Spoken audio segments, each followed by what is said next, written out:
Classes ચેનલમાં તમારું હાર્દિક સ્વાગત છે। મિત્રો, ધોરણ 10 અને ધોરણ 9 અને ધોરણ 11 અને ધોરણ 12 માટે પણ મોસ્ટ આઈએમપી સંક્ષેપીકરણ મિત્રો સંક્ષેપીકરણ જે આપેલું હોય છે કે એના અડધા ભાગની અંદર લખી લેવું। માની લો કે 18 વાક્યો આપ્યા હોય, એમાંથી 6 વાક્યો લખી દેવા, તો એ વાત ખોટી છે।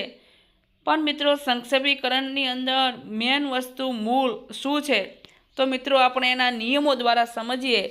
જો તમે આટલા નિયમો કંઠસ્થ કરી લેશો અને તમારા મગજમાં બેસી જશે તો સંક્ષેપીકરણ તમે ધોરણ 10ની અંદર બોર્ડની એક્ઝામમાં 4 માર્ક્સ અને ધોરણ 12ની અંદર બોર્ડની એક્ઝામમાં 5 માર્ક્સ મેળવી શકશો। તો વિદ્યાર્થી મિત્રો, આપણે શરૂઆત કરીએ। સંક્ષેપીકરણ એટલે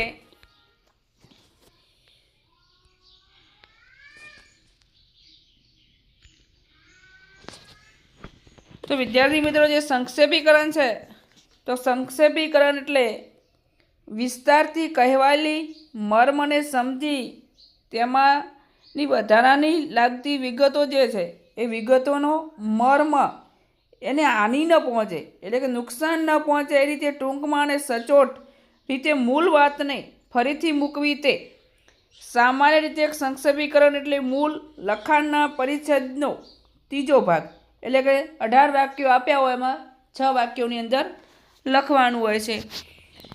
હવે નોંધ, અહીં દરેક ખાસ વાત યાદ રાખવી કે ત્રીજો ભાગ એટલે તમારે પરિચ્છેદમાં શબ્દો કે વાક્યો ગણીને ત્રીજો ભાગ કરવો એવો અર્થ નથી। એટલે ફકરાના 18 વાક્યો ગણ્યા હોય તે જ ફકરાના કોઈ 6 વાક્યો ભેગા કરીને સંક્ષેપીકરણ ન કરી શકાય। સંક્ષેપીકરણ એટલે ભાષાનો કરકસર ભર્યો ઉપયોગ જરૂર ન હોય તો તેમાં નિપાત કે સંયોજક પણ ન વાપરવા। જે મિત્રો નિપાત ને સંયોજક છે, જો, તો, અને, તો, એ બધા જે સંયોજક અને નિપાત છે, ગુજરાતી ભાષામાં નિપાત અને સંયોજક એટલે મિત્રો એકદમ સાવ અને સહેલું વ્યાકરણ, પણ આ થોડું હાર્ડ નથી, પણ આવડી જશે। હવે મિત્રો એના જે સંક્ષેપીકરણ માટે 2 તબક્કામાંથી પસાર થવું પડે છે। મૂળ લખાણનું 2 તબક્કામાંથી પસાર થવું પડે છે। જે એક વાત કરી છે કે મૂળ લખાણનું યોગ્ય અર્થગ્રહણ, તેના મર્મને મહત્વની વિગતો સમજવી, સારું વિગતો સમજવાની વાત કરી છે। પછી બીજી વાત કરી છે કે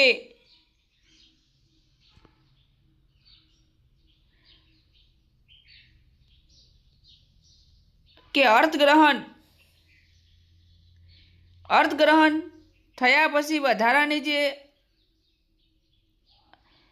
વધારાની રજૂઆતો છે, દ્રષ્ટાંતો, જે ઉદાહરણો છે, પુનરાવર્તનો આદિને દૂર કરી મર્મનું ઓછા અને સચોટ શબ્દો દ્વારા સંઘન પુનર્લેખન કરવું। પછી યોગ્ય સંક્ષેપીકરણ માટે જરૂરી પ્રક્રિયા શું છે? આખા પરિચ્છેદને 3 વખત વાંચો। મિત્રો, જ્યાં સુધી ફકરો ન સમજાય ત્યાં સુધી વાંચવો। પહેલી વખત વાંચો ત્યારે એમાં શું કહેવાયું છે તે સમજો। બીજી વાર વાંચો ત્યારે તમે જે સમજી રહ્યા છો તેમાં કંઈ ચૂકી નથી જવાનું તે તપાસો। ત્રીજી વાર વાંચો છો ત્યારે તમે સમજેલા મર્મને વ્યક્ત કરતા શબ્દોને રેખાંકિત કરો, એની ખાસ નોંધ લો। ફકરામાં કઈ વિગતો દ્રષ્ટાંત રૂપે છે તે સમજો। તે સંક્ષેપ કરતી વખતે ટાળવાની થશે। તે અમુક દ્રષ્ટાંતો વારંવાર આપ્યા છે, બરાબર, કોઈ લીમડાનું આપ્યું હોય, કોઈ વડનું આપ્યું હોય, વારંવાર ખાલી વૃક્ષોનો એક જ વાર ઉપયોગ કર્યો, પણ વધારે પડતા ઉદાહરણોને ટાળો। તે જ રીતે પુનરાવર્તન પામતી વિગતો પણ ટાળવાની છે। મર્મને સીધી ન સ્પર્શતી હોય તેવી વિશેષણ ને ક્રિયા વિશેષણ, ગૌણ વિશેષણ છે, એને પણ મિત્રો જેમ બને તેમ તમારે દૂર કરવાના છે। વિશેષણ ને ક્રિયા વિશેષણ તમે ભણી ગયા હશો એ તમને ખ્યાલ હશે। મૂળ ફકરાના વાક્યો યથાર્થ લેવાના નથી, તે ખાસ રાખો। તમે તમારું મૌલિક અંદર થોડા ઘણું નાખી નાખો છો, થોડા ઘણું તમારું મૌલિક નાખવાનું છે, કેમ કે જે ક્રિયા વિશેષણ ને વિશેષણ છે તમે દૂર કરો છો। પછી મિત્રો વાત કરી છે કે મૂળ ફકરાના વાક્યો યથાવત લેવાના નથી. શબ્દો જે મૂળ બાબત વ્યક્ત કરે છે તેને યોગ્ય વાક્ય રચનામાં ગોઠવો. તમે અત્યાર સુધીમાં સંધિ, સમાસ, શબ્દસમૂહ માટે એક શબ્દ, શબ્દપ્રયોગ, કહેવત આદિનો અભ્યાસ કર્યો છે. તેનો સંક્ષેપીકરણની પ્રક્રિયામાં ઉપયોગ કરી શકો છો. આ વાક્યોને મૂળ પરિચ્છેદના સંક્ષેપરૂપ ફકરા તરીકે લખો.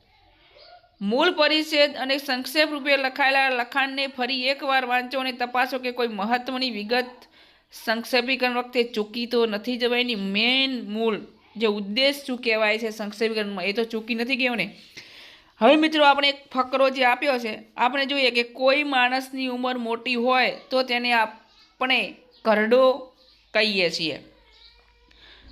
તો એની વાત મિત્રો ફરી બીજી કરી છે. આવા ઘરડાઓ આજકાલ આપણા દેશમાં ઓછા નજરે પડે છે. હવે મિત્રો એના માટે આપણે લીધું છે, જુઓ, ઉંમરમાં ઘરડા માણસો કરતાં નવી વસ્તુ શીખવાની ધગશ જેનામાંથી જતી રહી હોય તેવા ઘરડાઓ